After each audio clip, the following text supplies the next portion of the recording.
Se você fosse a Caracas nos anos 1990, poderia encontrar Nicolás Maduro pelas ruas. Nunca pensei que o motorista de ônibus pudesse se transformar no presidente da Venezuela.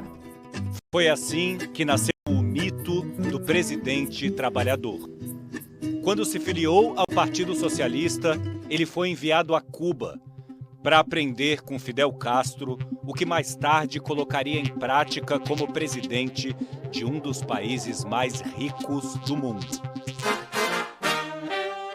Praias, ilhas, desertos, cachoeiras. A riqueza da Venezuela nunca pôde ser sequer medida. Até que pôde. Um país agrícola, exportador de café e cacau, descobriu embaixo d'água a maior reserva de petróleo do mundo. A grande bênção ou maldição.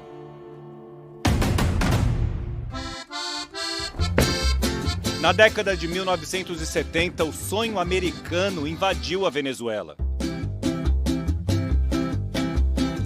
Para os Estados Unidos, o país era um grande aliado. Porque as petroleiras americanas extraíam 3 milhões de barris por dia. E a Venezuela se tornou mais rica do que a Itália ou o Japão.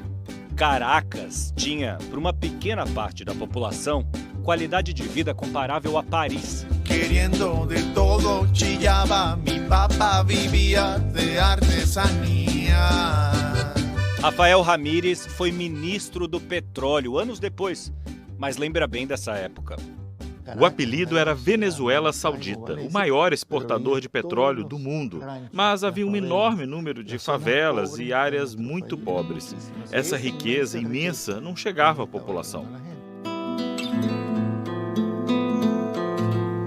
A desigualdade virou terreno fértil para a revolução. À frente dela, o tenente-coronel Hugo Chávez. Depois de tentar um golpe de Estado em 1992, em 1998 foi eleito presidente. Desde o começo, às sombras, ao seu lado estava Nicolás Maduro. No plano da Revolução Bolivariana, o petróleo tinha papel fundamental. Por isso, Chávez colocou aliados muito próximos para cuidar do ouro negro. Foi aí que Rafael Ramírez se tornou um dos homens mais poderosos do país. O petróleo se ha convertido em um instrumento de liberação de nosso povo. Independência e pátria socialista.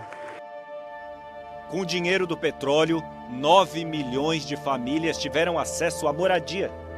E muitos começaram a poder sonhar com faculdade.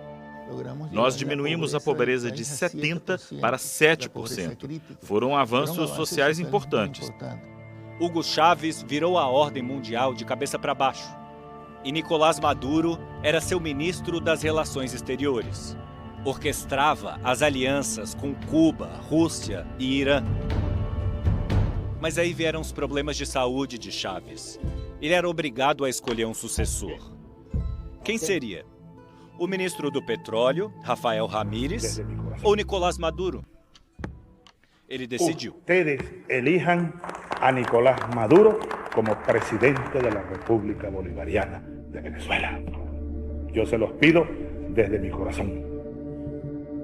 Muito mal de saúde, Chávez embarcou num avião para Cuba e nunca mais foi visto. 3 meses depois, veio o anúncio de sua morte. O funeral de Estado virou plataforma de campanha. Le juro venir aqui como presidente constitucional da República Bolivariana de Venezuela. Maduro acabou ganhando essas eleições por pouco, mas mesmo ali dentro do governo chavista, muita gente desconfiava da capacidade dele de ser um novo Chávez. Ele nomeou o general Manuel Figueira como diretor da agência de inteligência. Ele passou a usar essa força como polícia política. Era para ele como a Gestapo estava para o Hitler. Mesmo os aliados de Hugo Chávez começaram a se tornar inimigos de Nicolás Maduro e serem vigiados o tempo todo. Ele mandou me prender porque ele achou que eu era uma pessoa que poderia tomar o lugar dele. Ele invadiu minha casa e me forçou a me exilar.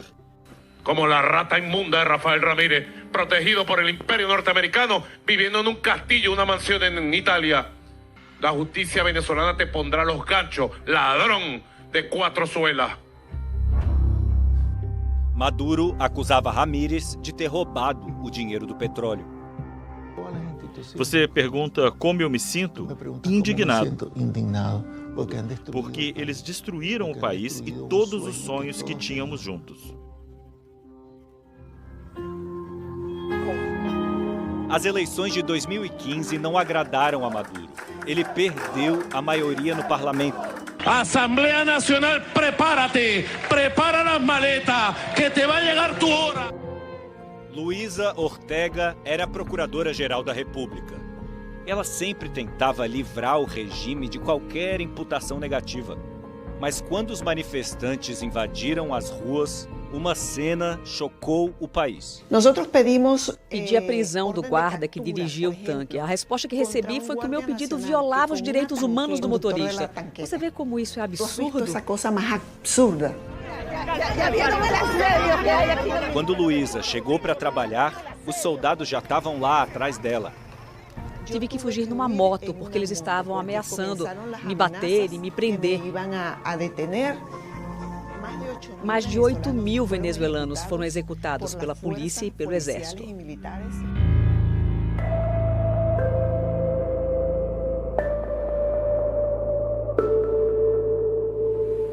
Nessa época de muita instabilidade política, e até hoje, a esperança da Venezuela se concentra num dos maiores lagos da América do Sul. Ele se chama Lago Maracaibo, fica aqui no noroeste do país. Por causa dessa ligação com o mar, ele é na verdade uma baía.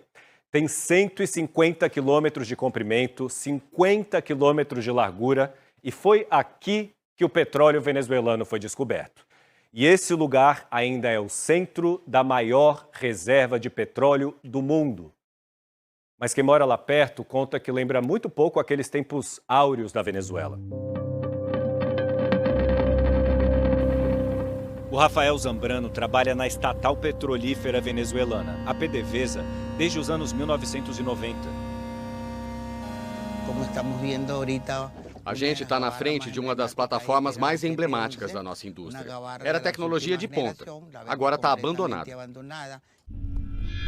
Isso está assim porque a indústria do petróleo precisa de investimento constante de manutenção.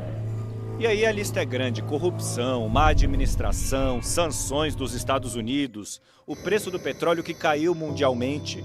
São só alguns dos motivos da decadência da PDVSA. E os trabalhadores que ainda estão lá se viram como podem. No fogão da casa, o gás vem encanado direto do poço. Olha só. Então tem duas coisas em jogo aí. Esse abandono da indústria do petróleo e a instabilidade política. Essa união foi detectada pelo radar dos americanos. Aí Donald Trump chegou ao poder em 2016 lá nos Estados Unidos e pensou: hora certa para agir, tirar Maduro do poder. Para essa tarefa, designou um nome: John Bolton. É uma questão estratégica importante para os Estados Unidos ter um governo livre na Venezuela que seja simpático aos interesses americanos e não russos, chineses ou iranianos. Joe Bolton era conselheiro de segurança nacional no primeiro mandato de Donald Trump em 2016. E a ideia do presidente era clara. But Maduro's grip on tyranny will be smashed and broken. Donald Trump, hands up Venezuela, de inmediati.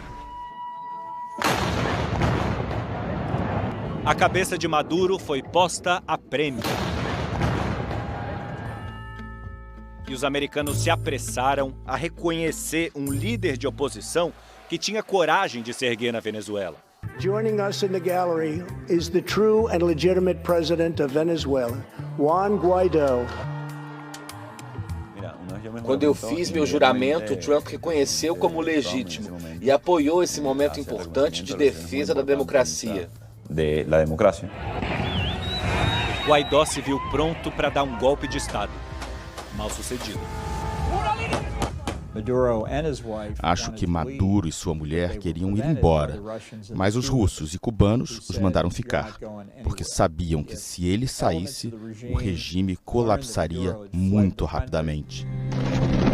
Mas aí veio um momento importante. Invasão da Ucrânia. Os americanos criaram sanções para o petróleo russo. E o petróleo para abastecer o mundo teria que sair de algum lugar. No governo, um novo presidente americano, Joe Biden, que suspendeu algumas restrições ao petróleo venezuelano. E aí Nicolás Maduro voltou a ganhar relevância no cenário internacional. O Ocidente voltou a se aproximar dele, até a volta de Donald Trump, que quer a todo custo baixar o preço dos combustíveis para os Estados Unidos. Maduro se manteve no poder por tanto tempo através de ameaças, articulações políticas e muita sorte. E através de muita propaganda em torno do mito do trabalhador que chegou ao poder em defesa do povo. Francesca. A propaganda em seu ápice deu vida ao Super Bigode. Hay un super del que todos hablan, siempre atento cuando el mal ataca. Su puño de hierro es invencible, Super Bigode. O povo venezuelano agora dirá se defenderá seu herói ou se a página dessa história será virada para sempre.